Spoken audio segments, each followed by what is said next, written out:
মই প্ৰথমতে ক'ব খুজিছো যে BCCI আজি মই 2 বছৰৰ পৰা জয়েন্ট সেক্ৰেটাৰী হৈ আছো আৰু আজি ধৰি লওক 15 দিনৰ পৰা মই এক্টিং সেক্ৰেটাৰী হৈ আছো মই যদি অফিস অফ প্ৰফিট ললো হয় তেন 2 বছৰ আগতে তেওঁ ফাৰ্স্ট কমপ্লেইনটো কৰিব লাগিছিল he was totally misguided by his lawyers either he was misinformed about the facts and law which is prevailing the situations which he is trying to create or he was misguided or he have deliberately done it just to damage my position মই আপোনাক প্ৰায় 1000 মানুহৰ নাম দি দিম যি politically MP MLA minister হৈ থাকে আৰু BCCI টো সেক্ৰেটাৰী হৈ আছিল প্ৰেসিডেন্ট হৈ আছিল সাৰা পাওয়াৰ পৰা আৰম্ভ কৰি কিমানৰ নাম লম সো এনেকুৱা ধৰণৰ অবান্তৰ এটা কথা লৈ পেলাই এখন চিঠি লিখিছে তাৰ কাৰণে মই যথেষ্ট দুঃখিত এটা মোৰ লগত যি কিজন BCCI অফিস বিহাৰ আছে তাতো MP এজন আছে তেওঁলোকৰ দলৰে MP আছে কিবা মৰ্যাদা হানি হৈছে নেকি এটোতো কোনো বেয়া পোষ্ট নহয় BCCI সেক্ৰেটাৰী হোৱাটো অসমৰ পৰা জয়েন্ট সেক্ৰেটাৰী হোৱাটো ICC director these are all honorary post এই কিন্তু মোৰ স্পোৰ্টছ এডমিনিষ্ট্ৰেটিভ যেটো কেৰিয়াৰ আছে তেওঁ হয়তো আশা কৰা নাই যে মই BCCI বা ICC থকাটো বা অসম চৰকাৰৰ হৈ পেলাই মহাধিবক্তা হোৱাটো হয়তো আশা কৰা নাই শ্ৰী দেৱব্ৰত শইকীয়া ডাঙৰীয়াক মই অনুৰোধ কৰিম তেওঁ পুনৰ এই গোটেই আইনখিনি এবাৰ চাব লাগে ফ্যাক্টছখিনি চাব লাগে আৰু তাৰ পিছত তেওঁ এই চিঠিখন তেওঁ বহাল ৰাখিব না নাৰাখিব তাৰ ওপৰত এটা ডিসিশন দিব লাগে I do not want to get into any debate with any person যদি কোনবা দিনা তেওঁ এনেকুৱা এটা ইস্যু কোৰ্টৰ মজিয়ালে লৈ যায় appropriate reply will be filed appropriately it will be contended and refuted দুদিনৰ পৰা মই সোশ্যাল মিডিয়া দেখিছো আৰু নিউজ আইটেমো দেখি আছো যে অসমৰ মাননীয় leader of opposition Shri Debabrata Saikia ডাঙৰীয়াই এখন চিঠি 19 ডিসেম্বৰত লিখিছে আৰু তেওঁ চিঠিখন এড্ৰেছ কৰিছে Honorable Chief Justice of India, Supreme Court of India, or copy mark কৰিছে তেওঁ the Honorable Governor of Assam, the Honorable Chief Minister of Assam, Chief Secretary Assam, and Chairman of Bar Council. এই চিঠিখন মোৰ হাততো আহি পৰিলে যেহেতু অসমৰ মাননীয় মুখ্যমন্ত্ৰী অফিচলৈ আহিছিল চিঠিখন চিফ মিনিষ্টাৰছ অফিচে মোলে এখন দিলে আৰু মোৰ ক'বলগীয়াখিনি তেওঁলোকে জানিব বিচাৰিলে চিঠিখন পাই মই আচৰিত হলো তাতে অসমৰ এজন খুব উচ্চ পৰ্যায়ৰ পলিটিক্যাল লিডাৰ আৰু তেওঁ অসমৰ বা মুৰু লিডাৰ অফ অপজিশন হয় শ্ৰী দেৱব্ৰত শইকীয়া ডাঙৰীয়া তেওঁ কৈছে যে violation of Constitution of India privileges and duties by the Advocate General of Assam by taking office of profit position of pecuniary gain against norms and rules এখন পোৱাৰ লগে লগে মই যথেষ্ট আচৰিত হলো এই যিখন পত্ৰ আৰু যে সাবজেক্টটো পঢ়িলো আৰু পিছত মই কন্টেন্টখিনিও পঢ়ি চালো তেওঁ গোটেই আধাৰটো মই ভাবো যে এটা বেসলেস আধাৰৰ ওপৰত তেওঁ ভিত্তি কৰি চিঠিখন লিখিছে আৰু খুব উচ্চ পৰ্যায়ৰ বিভিন্ন কনস্টিটিউশনাল হেডলে তেওঁ চিঠিখন এড্ৰেছ কৰিছে আৰু তেওঁ হয়তো তেওঁৰ কোনবা সিস্টেমৰ থ্ৰুদিটো পাব্লিক ডমিনেটত এভেইলেবল কৰি দিছে প্ৰথমতে মই ক'ব খুজো যে তেওঁ যেটো এলিগেশন আনিছে দ্যাট অসমৰ এডভোকেট জেনেৰেল হিচাপে মই অফিস অফ প্ৰফিট হোল্ড কৰি আছো মই আশা কৰিছিলো যে যেহেতু অপজিশনৰ লিডাৰ তেখেতৰ পজিশনটো খুব হাই তেওঁ বেসিক যিখিনি ফ্যাক্টছ আৰু যিখিনি ল হেখিনি এনালাইসিস কৰি ল'ব লাগিছিল হয়তো তেওঁ নিজে নকৰি পেলাই কোনোবা এডভোকেটৰ ওচৰলৈ গৈছিল আৰু হয়তো তেওঁ এডভোকেট কিজনো মিসগাইড কৰিলে বা প্ৰপাৰলি ফ্যাক্টছ আৰু লৰ ওপৰত তেওঁ ব্ৰিফিং নকৰিলে তাৰ ফলত এই চিঠিখন তেওঁ লিখিলে আৰু ফলত এটা আননেসেসাৰি কন্ট্ৰোভাৰ্সি ক্ৰিয়েট হ'বলে এটা সুবিধা পালে মই প্ৰথমতে ক'ব খুজিছো যে BCCI আজি মই 2 বছৰৰ পৰা জয়েন্ট সেক্ৰেটাৰী হৈ আছো আৰু আজি ধৰি লওক 15 দিনৰ পৰা মই এক্টিং সেক্ৰেটাৰী হৈ আছো মই যদি অফিস অফ প্ৰফিট ললো হয় তেন 2 বছৰ আগতে তেওঁ ফাৰ্স্ট কমপ্লেইনটো কৰিব লাগিছিল টু মূল বেসিস অফ দিস লেটাৰ য'ত তেওঁ লিখিছে সাবজেক্টত violation of the Constitution of India privileges and duties by the Advocate General of Assam by taking office of profit positions of pecuniary gains against norms and rules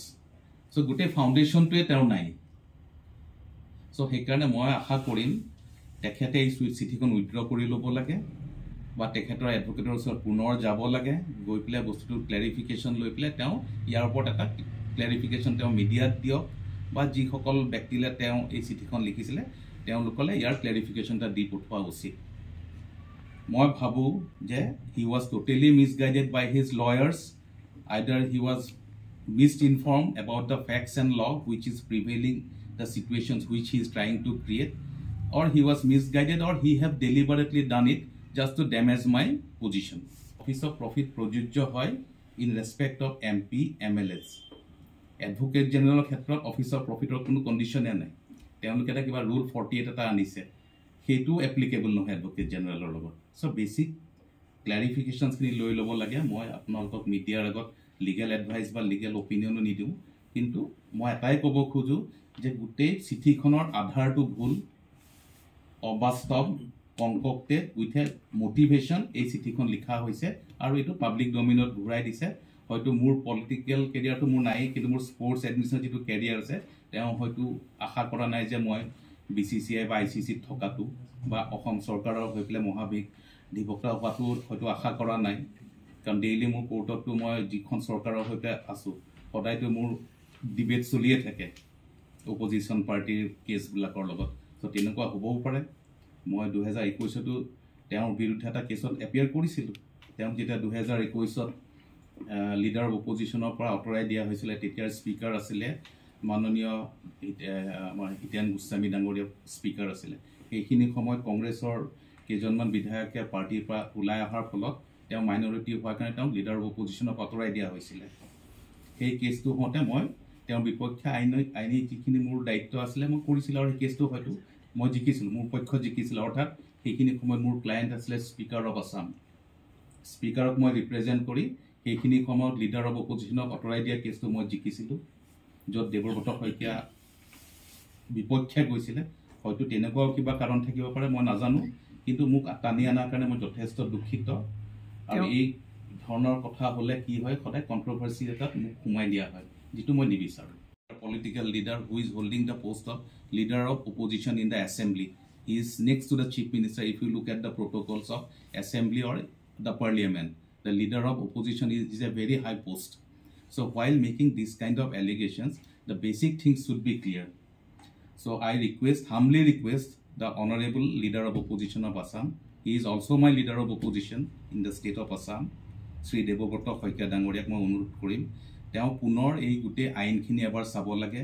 ফেক্টছখিনি চাব লাগে, আৰু তাৰপিছত তেওঁ এই চিঠিখন তেওঁ বাহাল ৰাখিব না নাৰাখিব তাৰ ওপৰত এটা ডিচিশ্যন দিব লাগে। অসমৰ মাননীয় মুখ্যমন্ত্ৰী তৰুণ গগৈ ডাঙৰীয়া থাকোঁতেও এটা পাৰ্টিকুলাৰ কেছক লৈ পেলাই তেওঁ মোৰ এগেইনষ্টত বহুত কথা ক'লে বা মোক ৰিলিজ কৰি দিছিলে। তেতিয়াও মই প্ৰেছ ক্লাবত এটা প্ৰেছ কনফাৰেঞ্চ কৰি কৈছিলোঁ যে I M A 100% professional person. মোৰ প্ৰফেশ্যন হৈছে ওকালতি। আজি মই যি মোৰ ক্লায়েণ্ট থাকে, ক্লায়েণ্টৰ হৈ মই কেছ কৰোঁ। সেইটো কংগ্ৰেছো হ'ব পাৰে, AIDFও হ'ব পাৰে, BJPও হ'ব পাৰে, অন্য পলিটিকেল পাৰ্চনছ হ'ব পাৰে, অন্য যিকোনো ব্যক্তি হ'ব পাৰে। মই প্ৰফেশ্যনেল মানুহ। মোক তেওঁলোকৰ যিবিলাক ইণ্টাৰনেল বিকাৰিংছ আছে পলিটিকেল পাৰ্টিৰ বা লিডাৰ্ছৰ, বা ইণ্টাৰনেল কনফ্লিক্ট উইথ আদাৰ পলিটিকেল পাৰ্টিজ, তালৈ মোক টানি অনাটো মই বেয়া পাইছোঁ, দুখ পাইছোঁ। কাৰণ এজন প্ৰফেশ্যনেল মানুহে এইবোৰ পলিটিক্সৰ মাজত সোমাব কেতিয়াও নোখোজে, আৰু মই কেতিয়াও খোজা নাই। আপোনালোকে মোক দেখিব যে মই কোনো ধৰণৰ পলিটিক্সৰ লগত জড়িত নহয়, আৰু কোনো ধৰণৰ আজিলৈকে মোৰ ক'তো পলিটিকেল ষ্টেটমেণ্ট এটাও নাপায়। কিন্তু আজি দুখ লাগিছে যে দেৱব্ৰত শইকীয়াৰ নিচিনা ব্যক্তি এজনে মোক তেওঁলোকৰ যি বিপৰীত পক্ষৰ লগত পলিটিকেল উৰি চলি থাকে তাৰ মাজত মোক টানি আনিছে। মই আশা কৰিম তেওঁ যাতে এইটো ক্লেৰিফাই কৰি দিয়ে। তেওঁ অসমৰ মানুহক মিছলিড কৰিব নালাগে। তেওঁ নিজে হয়তো মিছলিড হৈ গৈছে by his lawyers or who are briefing him about the basic facts. মন্তব্য দিব নাযাওঁ, কাৰ লগত কি কনফ্লিক্ট আছে, কি ক্লাছ আছে, কি কম্পিটিশ্যন আছে। I am not a part of date. মই এজন এডভকেট জেনেৰেল হওঁ, তাৰ উপৰি মই এজন প্ৰফেশ্যনেল লয়াৰ। চ' মোৰ ৰোলটো মোৰ ক্লায়েণ্টৰ হৈ মই কেছ কৰা, আইনীভাৱে যিখিনি মোৰ ৰুল ৰেগুলেশ্যনছ মানিব লাগে সেইখিনি মই মানো। আৰু মই এটা কথাই কওঁ যে এডভকেট জেনেৰেলৰ ক্ষেত্ৰত office of profit is not applicable, number 1, and number 2, মই অফিচ অফ প্ৰফিট হোল্ড কৰি থকা নাই। এতিয়া মোৰ লগত যিকেইজন BCCIত অফিচ বিহাৰ আছে, তাতো MP এজন আছে, তেওঁলোকৰ দলৰে MP আছে। কিবা মৰ্যাদা হানি হৈছে নেকি? এইটোতো কোনো বেয়া পোষ্ট নহয়। BCCIৰ ছেক্ৰেটাৰী হোৱাটো অসমৰ পৰা, জইণ্ট ছেক্ৰেটাৰী হোৱাটো, ICCৰ director, these are all honorary post. এনেকুৱা এটা মই আপোনাৰ প্ৰায় 1000 মানুহৰ নাম দি দিম যি পলিটিক্যালি MP MLA মিনিষ্টাৰ হৈ থাকে আৰু BCCI টো সেক্ৰেটাৰী হৈ আছিল প্ৰেসিডেন্ট হৈ আছিল সাৰত পাৱাৰৰ পৰা আৰম্ভ কৰি কিমানৰ নাম লম সো এনেকুৱা ধৰণৰ অবান্তৰ এটা কথা লৈ পেলাই এখন চিঠি লিখিছে তাৰ কাৰণে মই যথেষ্ট দুঃখিত মই আশা কৰিম তেওঁ যাতে এটো শুধৰাই লৈ পেলাই এখন প্ৰপাৰ ক্লেৰিফিকেশন দি অসমৰ ৰাজ্যক ভুল পথৰ পৰা শুদ্ধ পথলৈ লৈ আহে মোৰ কথা ইয়াৰ পিছত মই এটাই word com period I do not want to get into any debate with any person যদি কোনবা দিনা তেওঁ এনেকুৱা এটা ইস্যু কোৰ্টৰ মজিয়ালৈ লৈ যায় appropriate reply will be filed appropriately it will be contended and refuted গুৱাহাটীৰ মাজমজিয়াত নৰ্থ ইষ্টৰ প্ৰথমখন এক্সক্লুসিভ মাৰ্শাল আৰ্টছ সামগ্ৰীৰ শ্বৰুম তথা বিপণী Tirupati sports karate wushu taekwondo boxing jujitsu pencak silat judo আদি 7টাকৈ সমৰ কলা ইভেন্টৰ ইউনিফৰ্ম আৰু প্ৰশিক্ষণৰ সামগ্ৰী ইয়াত উপলব্ধ ট্ৰেকসুট jersey martial arts medal মোমেন্টো trophy ক্ৰয় কৰিব পাৰিব পাইকাৰী মূল্যত ফুটবল ভলিবল বাস্কেটবল ক্ৰিকেট আদি ইভেন্টৰ সামগ্ৰী সাপ্লাইৰ বাবে অৰ্ডাৰ উলোৱা হয় কাৰাটে টাইকোৱাণ্ডোৰ নেশনেল ফেডাৰেশনৰ দ্বাৰা এপ্ৰুভড ব্ৰেণ্ড আৰু আপ টু ডেট সামগ্ৰীৰ বাবে একমাত্ৰ বিশ্বাসযোগ্য আৰু নিৰ্ভৰযোগ্য প্ৰতিষ্ঠান ঠিকনাটো হৈছে doctor B Barua road house number 52 first floor Ulubari Guwahati 7 phone number 9085083493 email sonju_regal@rediffmail.com